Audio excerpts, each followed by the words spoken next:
और सब ठीक है जी। कैसा चल रहा है चुनाव?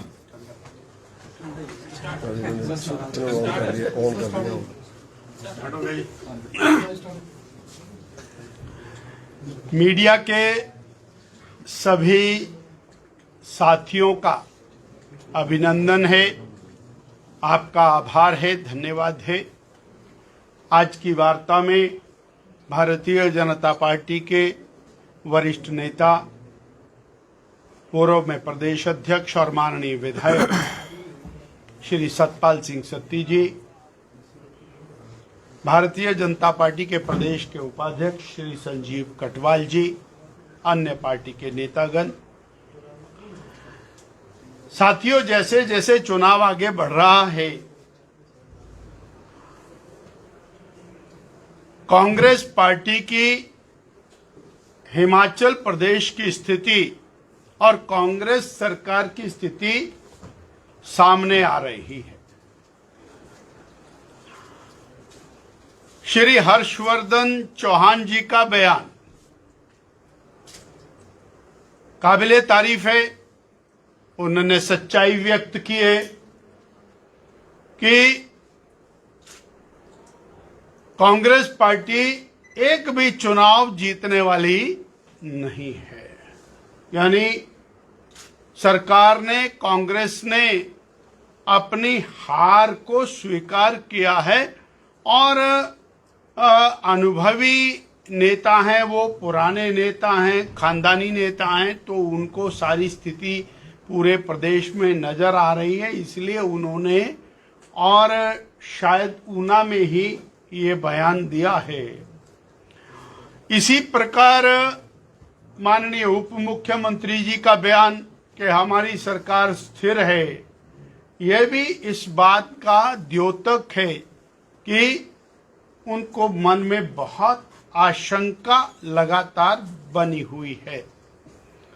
यानी भारतीय जनता पार्टी इस चुनाव में अच्छा परफॉर्म करने वाली है और जो प्रेजेंटली 6 एमएलए की सीटें और 4 पार्लियामेंट की सीटें ये भारतीय जनता पार्टी जीतेगी, ऐसा हम तो मानते ही हैं, परंतु कांग्रेस के वरिष्ठतम नेता और सरकार में बैठे हुए मंत्रीगण भी इस बात को स्वीकार कर रहे हैं।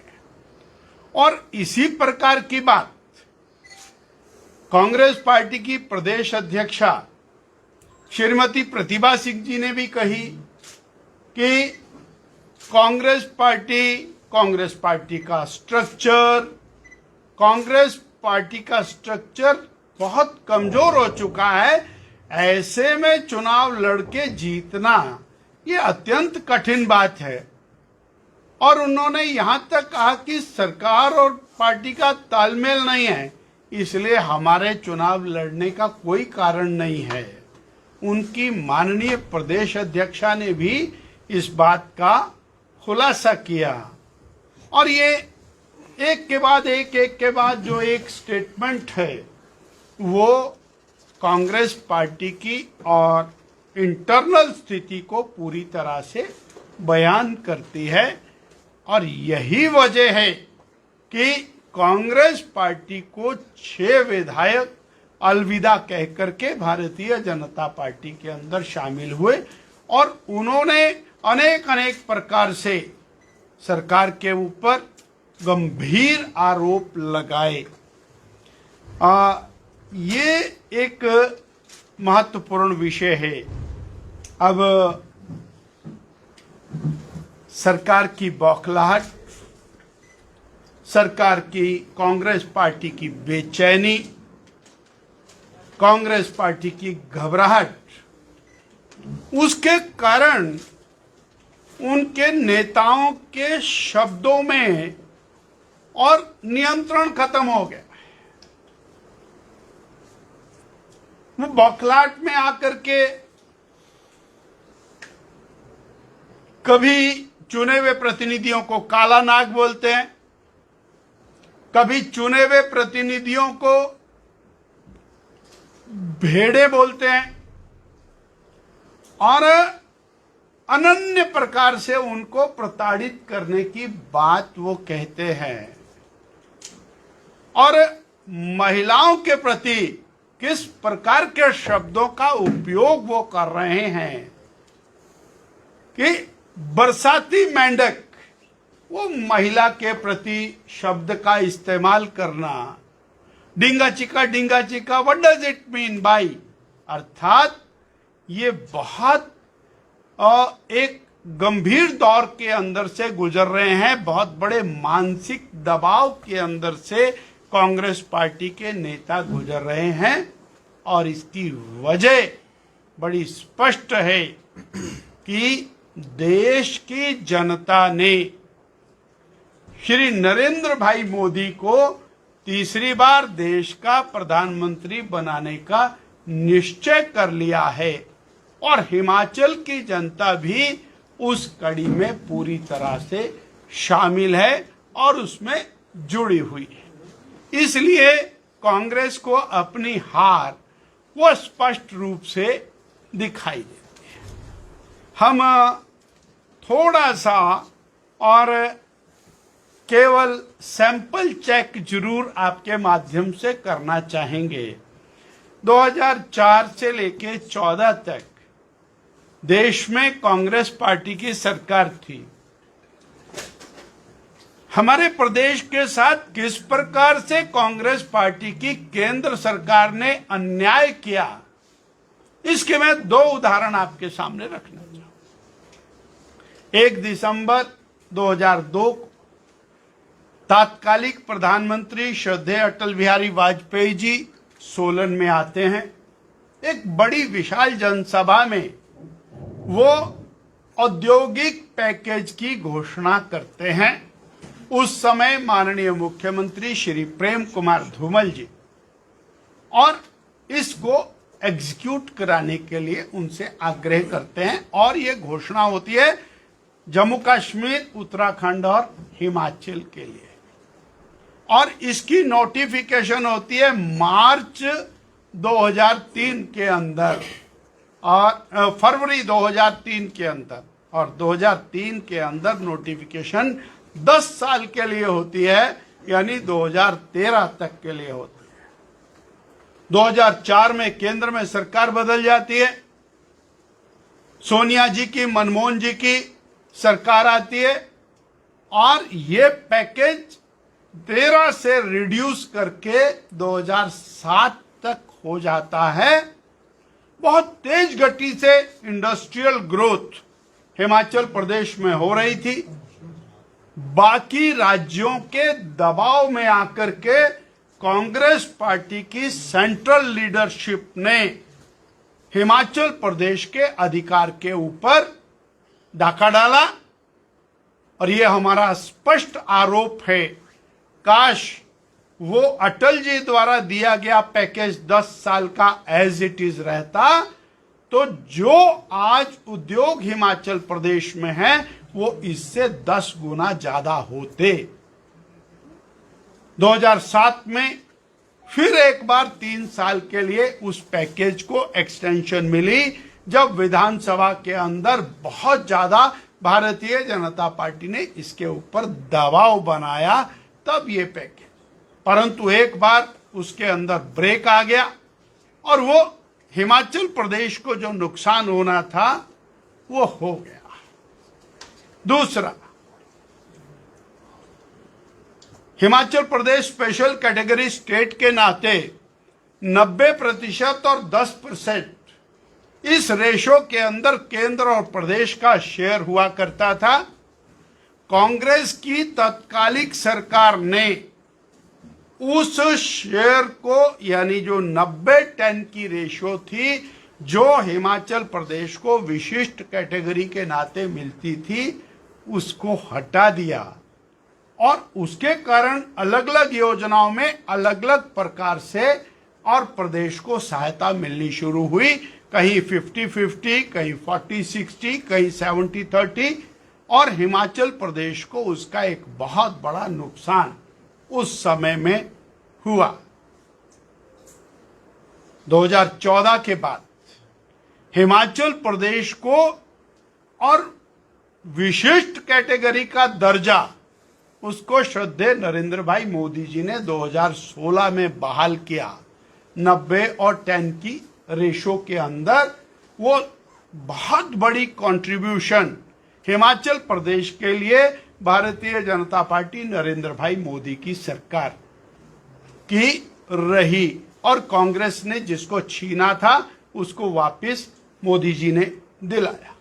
अब ये कड़ी जो है वो आगे बढ़ती चली जाती है और उस कड़ी के अंदर हम बहुत बड़े लाभों को लेकर के हिमाचल प्रदेश में मोदी जी की सरकार के अंदर आगे बढ़े। मैं उसमें उदाहरण के लिए 3-4 चीजें आपके माध्यम से और जनता के ध्यान में लाना चाहूंगा। हमारे प्रदेश के अंदर 4 लेन नेशनल हाईवेज के बनने का काम ये सिर्फ मोदी जी के काम, चाहे वो कालका शिमला 4 लेन हाईवे के निर्माण की बात हो, शिमला से ढली 4 लेन हाईवे के निर्माण की बात हो, पठानकोट से मंडी 4 लेन हाईवे के निर्माण की बात हो, कांगड़ा मटौर से शिमला 4 लेन हाईवे के निर्माण की बात हो और कीरतपुर से मनाली 4 लेन हाईवे के निर्माण की बात हो और इसी तरह पिंजौर चंडीगढ़ से नालागढ़ 4 लेन नेशनल हाईवे के निर्माण की बात हो, ये केवल और केवल नरेंद्र भाई मोदी की सरकार की देन है। हमने और हिमाचल वासियों ने कभी इस प्रकार का विचार नहीं किया था कि एक साथ सीरीज के अंदर 5-5, 6-6 टनल्स बनेंगी और हमारे डिस्टेंसेस इतने रिड्यूस हो जाएंगे और हम उस दिशा में आगे बढ़े। अटल टनल रोहतांग से शुरू हुआ ये क्रम आगे निरंतर हमको बढ़ता हुआ दिखाई देता है। मैं इसमें और बीच में आपके माध्यम से ध्यान कराना चाहूंगा कि रोहतांग से लेह के लिए जो मार्ग है उसमें 11 किलोमीटर लंबी टनल वो माननीय मोदी जी, माननीय डिफेंस मिनिस्टर ने उसकी अनाउंसमेंट की है और उसको लेकर के प्रदेश के माननीय मुख्यमंत्री जी ने और अपने क्रेडिट में उसको डालने की कोशिश की है। बॉर्डर रोड ऑर्गेनाइजेशन की वो सड़क है और अनेक टनल्स की घोषणाएं माननीय राजनाथ सिंह जी ने की, तो क्योंकि खुद तो कुछ किया नहीं है 1.5 साल में, तो भाई मालकों का मशहूरी कंपनी की, तो ये जो केंद्र सरकार का, मोदी सरकार का दिया हुआ और एक हिमाचल को गिफ्ट है, उसको अपने नाम लगाने के अलावा कुछ हमको इस प्रकार का दिखाई नहीं देता है।